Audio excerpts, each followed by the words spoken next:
The Strongman Champions League returned to England for the first time in 7 years, and we're here to tell you how it went.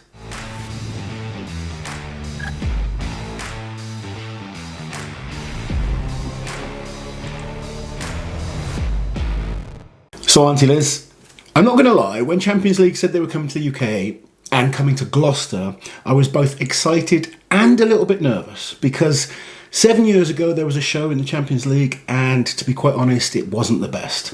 But the interesting thing with the Champions League is they run contests all over the world and they use different promoters in different regions. Okay.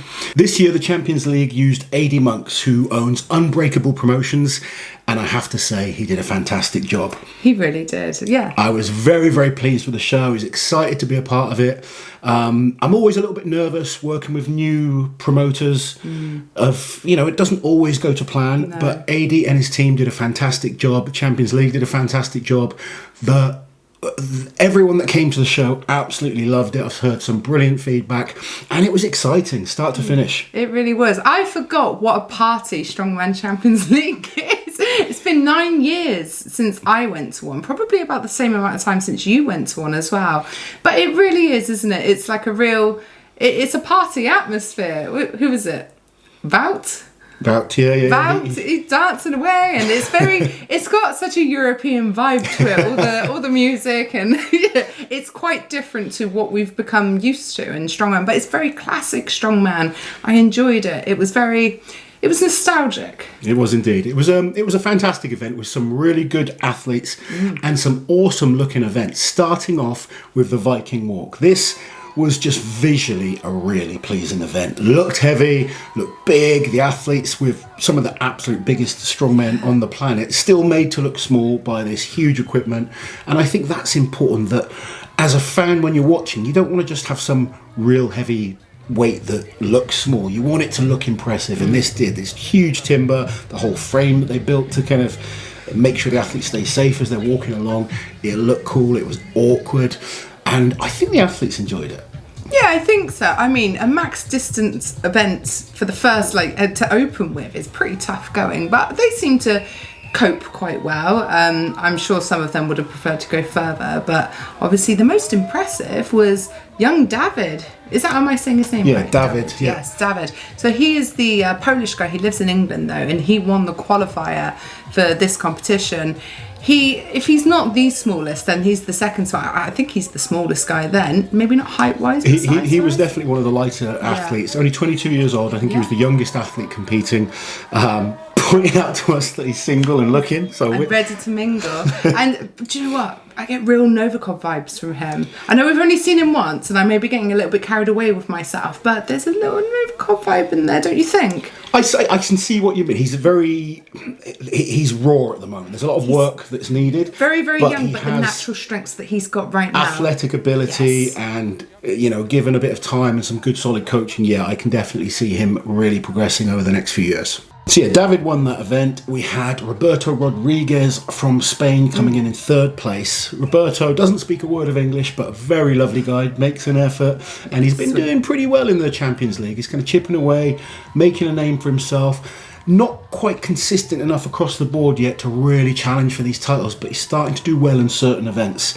And then the real professional in this competition, Ivor, he was just very, very solid throughout, and he came second place on this first. I was going to say he was very, very tired. He was indeed. He was very. To be fair to Ivor's, he had just got back from the Shore Classic. I think the one thing that was clear from Ivor's this weekend was his experience. Yes, he's a great all-round strongman, and you could just see his brain kind of working when things weren't working out completely. He'd figure things out, he wouldn't panic, and just put on a real professional performance. So event number 2 was the log lift, full reps from the floor. They said it was 140 kilos. I have a sneaky suspicion, talking to a couple of them, that it was maybe a tad lighter than that. But 140 kilos, and you've got a real mixture of talent in there. Travis was the only athlete that didn't manage to get a rep. Travis coming back from injury, unfortunately not back to his best yet. But then we had rep ranging from 9 reps for the winner all the way down to 2. So a good mix. Most guys kind of separated. There wasn't that many ties, which is good to see on an event like this, because sometimes with log for reps you do get a lot of people on the same amount of reps. Ivor's again showing why he is like the real standout performer in this lineup, getting the win with 9 repetitions. Gav Bilton, very impressive, as was Paul Smith. Paul Smith all weekend just impressed the hell out of me. But Gav was second, Paul Smith third, joint with Lewis Jack. Now, Lewis is someone that really impressed me this weekend as well. Me too. He's just won Scotland's Strongest Man this year. He is on the way up, came second to Paul at UK's Strongest Man, and he has really matured as an athlete. Very, very strong. Needs to work a little bit on some of the moving events, but that static strength has gone through the roof, and his Atlas stones we'll talk about in a bit, but they were impressive as well. So third event was the Farmer's Walk. These were monstrous farmers. Very, very long, very, very thick, awkward, 150 kilos in each hand, had to go there and back. Very, very tough for the athletes. A lot of them struggled with these, really due to the size. Then it's not just the weight, but when they're that awkward, they're very thick, and you could see as soon as the athletes start walking, they're whacking into their legs, and straight away that starts to open up the grip. So a very challenging event. Half the field managed to finish this event, so it shows you how challenging it was. But a man that had no issues when it came to grip strength was Paul Smith. Paul's grip is phenomenal, and Paul has had a tremendous year so far. Yeah, he really is, and a lot of it's thanks to his grip. He's really shined in this type of event this year though, and this was no exception here. He absolutely beasted it. But let's also talk about young Jordan Osborne from Australia, Australia's Strongest Man. His first big international competition, quite nervous beforehand, just didn't want to come last, but he came second in this to Paul, and I thought this was a great looking event for him. Jordan was fantastic. Again, someone up and coming. Really good to see Jordan in his first big international show. He had 6 flights to get here. Oh, I know. He was telling us about his trip before. I was like, 6 flights, that's just mental. I'm not sure I'd do anything for 6 flights. Yeah. Luckily, he's staying in Europe and competing next weekend, I believe, in Finland. That's right. So good that he's kind of getting a chance to do a few shows while he's out here. But Jordan was just probably embarrassing, but he was a sweetheart, wasn't he? Yeah, just really nice guy. Yeah, looked like you could see he was like a rabbit in the headlights a little bit. Oh no, he wasn't that bad. no, like just before the comp, he just looked like, you know, a little bit nervous, as you would be in your first big show. But he put on a fantastic performance. He was very good. Not just on the Farmers, but especially on the Farmers. Yeah. Second place to Paul Smith in that event. Really good. And then in third place we had the Jolly Green Giant, Sean O'Hagan. He is a monster, isn't he? He's a big boy. And like, you know, we're used to big blokes, aren't we? But he is apparently half an inch shy of 7 feet tall. So he genuinely is a really big guy, about 200 kilos he weighs. And again, he's someone who's renowned for having an excellent grip. He's actually got an injury on his hand as well. So normally his grip's even better. Yeah. But he has suffered an injury about a month ago. So his hand is still affected by that. But yeah. This is a guy that I'd like to see getting invited to some of the maybe Britain's Strongest Man or Giants live shows. He's an athlete that has a lot of very, very good events and then some weaker events as well. Yeah. In competitions where you had the right events for him, he could be a handful for anyone. Oh, absolutely. He's like a Kelvin a little bit. Like, they're very good at certain strongman events, aren't they? Yeah. Top end strength, maybe not on par with some of the guys doing Giants Live or World's Strongest Man, but tons and tons of potential still. Like the frame, Lozzie, the frame. When I'm 6'2" and I look like a damn midget next to like 4 or 5 of these guys, and then there's Paul Smith looking even shorter. I barely grazed his nipples. There's another big boy that did very well on the Farmers was Mika Toro. Yes. And then we moved on to the deadlift medley. Deadlift ladder. Now this was an interesting one because personally I think it started a little bit too light. Yes, it was 220 kilos for the opening weight, and this level, that's very easy for the guys. I think maybe we should have got rid of that weight, started a little bit heavier, and had a jump between the 320 and the 380. Yeah. I think ideally that would have been perfect. Yeah. But my favourite moment of this competition was Paul Smith on the 380 deadlift. Paul Smith does not win deadlift events. You know, when you talk about competitions, you talk about Paul Smith having a weaker deadlift. Well, not this weekend. Paul Smith just sent the whole crowd ballistic. I never thought I'd be saying this, but I had a goose pimple moment watching Paul Smith lift. Yeah. He was so emotional. He decided to do all 4 lifts without straps, which firstly is tremendous, shows that grip strength that he has. He got the bar over his knees, and it was like he was stuck there for... It felt like a long time. It felt like ages.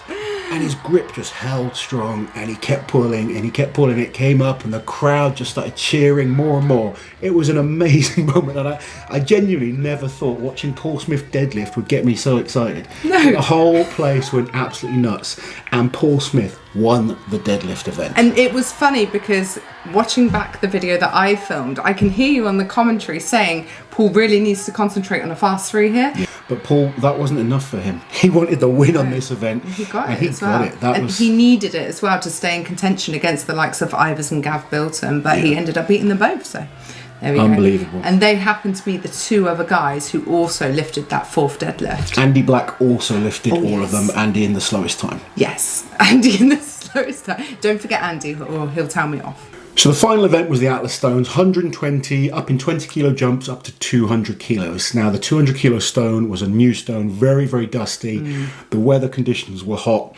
All the athletes were really struggling on stones. And stones are one of these weird events where it's never the same. No. You know, every set of stones is different. Just because you've got a 200 kilo stone at the gym that you can lift easily doesn't mean you're going to do a 200 kilo stone in a competition. Big stone as well, wasn't it? Very big and dusty. You could see their arms weren't sticking to it. Yeah, I mean, we had the likes of Andy Black failing it, the likes of Gav Bilton failing it. Some of the, we see these guys smashing Atlas stones in major competitions. The first man to do all 5 stones was Lewis Jack. Yeah. And Lewis was unbelievable. Turned up, no sleeves or anything like that, just doing it Scotsman. Old school, proper Scottish way. Locked onto that big final stone, and he actually won the event, putting all 5 up.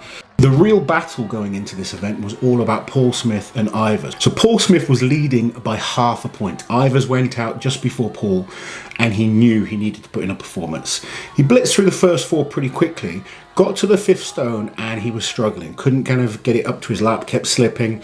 Ivors, being the experienced athlete he is, started to turn the stone. He was trying to figure out just to get some purchase, make sure the tacky stuck, and eventually he did. Got it up to his lap, and he became the second man to load that stone, putting the pressure on Paul.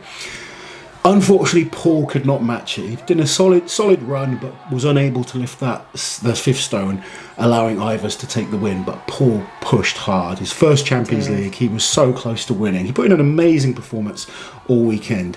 It would have been nice to see the fellow Brit win, but we are big Ivors fans as well. So never disappointed seeing Ivors win. And it's good to see Ivors kind of back up to where we know he's capable of. Early in the year, he just wasn't performing at his best. He's had to have a priorities Absolutely. Going on. But last week at the Shore Classic and this weekend winning, he just looks really solid, back to his best. Kept complaining that he's tired. But for a tired man, he was performing exceptionally well. I really like the fact, and I didn't think I would, but I did. I like the fact that only 2 guys could lift the final stone. We've become so accustomed to seeing everyone lift the whole set in about 25 to 30 seconds. Faster than that. Yeah, wow, yeah, and I'm being generous. I think it's great that, because when those guys did lift that 5th stone, it was such a huge occasion and cause for celebration. I think actually it was really exciting. I take back everything I've said before. I want to see a heavy set of stones that ends on about 240 going forward. No, I'm being serious, Lozzie. Yeah, that's nasty. 240. Yeah, but that's right, fastest to 4. Or if the 5th stone goes up, what celebrations we will have. It would be amazing. I do prefer seeing events where not everyone is finishing. Yes. Because then you start to really appreciate the guys that do. Yeah. I do. That's what I mean. Yeah, I do agree with that. Maybe 240 is a stretch. I get carried away. But when everyone's just blitzing through in sub 20 seconds, it takes away slightly, I think, that element of strength and that supreme ability to load that last stone. Yeah, it's very much about who just doesn't make a mistake. Yeah. Who can transition so efficiently between, but we want it to be about who was who toughed it out. Yeah, absolutely. I mean, this competition was great because we got to meet so many new faces. I mean, I was really proud of Ryan Bennett, first time in a big international, won England's Strongest Man this year. He's one of my clients, and really proud of his performance. Very solid throughout. Just needs to keep improving. Like you've already mentioned, Jordan Osborne, he was great to watch. Gav Bilton, again, showing how much he's progressed over the last year. I think if it wasn't for the farmers, Gav would have been in contention. Absolutely. But do you know what the best thing about Gav was? That big smile on his face all day. He was absolutely loving it. The crowd loved him. It's so nice to see Gav happy. It's weird, but you become personally invested in people and in their journey, and it was a real privilege to see these newcomers as well, like Jordan and David and guys that we otherwise wouldn't have met before. Yeah, definitely lots of people to look out for, I think, moving forwards. I mean, 14 athletes, I think that was good to see, such a large group. Definitely. Lots of new names, lots of new faces that could well be big stars in a few years.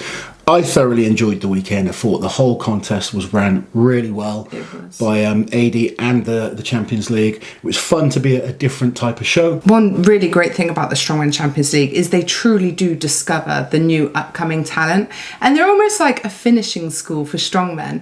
The evening before in the athletes meeting, Vouts was saying to the guys, and it's just a small detail, but it makes sense. He's saying, when you're walking out, don't walk out with your shoulders down because you're nervous and it's your first time. Stand tall, stand proud. The crowd are there for you. You be there for them too. And it's just these little details, but they really do. I thought they did a great job and they really put on a good show. Yeah, it absolutely is that. A lot of people say, why don't the top guys compete in the Champions League? And the reality is the prize money in these shows is not as good as some of the other shows. But the Champions League is an amazing opportunity for up-and-coming athletes to show what they're capable of. Definitely. To get that international experience and put themselves on the map. I think we're going to see, if you look back, who's done it. Yeah, the likes of Thor, Zadrunas, Brian. Yeah, Brian's done it. I've done it. Terry Hollands, Krzysztof Radzikovski, Ivor's obviously competed in, loads of these shows. I don't know a big name that hasn't done it at some point. Novikov has competed in the Champions League. He has. And he didn't do very well in his first Came Champions 7th, League. yeah. So, it is a real opportunity. If you get those opportunities to go and do them, I know a lot of the up-and-coming British guys are doing them right now. It is a great way to develop and show everyone what you're capable of. If you haven't seen it already, go and check out our behind-the-scenes video that Liz posted up yesterday. Another good one? I think so. I know you'll never get around to watching it, but I haven't watched it yet. It's fine. I will do. Okay. Was it nice to film outdoors? No, it's really hard because the sun kept going in and out and in and out. No, actually it was lovely to be outside. It was a really nice change of scene, change of pace, just everything. I enjoyed it. But yeah, I definitely need to get used to filming outdoors. As always, guys, I hope you enjoyed the video. Please remember to give it a like, share and subscribe to the channel, and we'll catch you guys next time.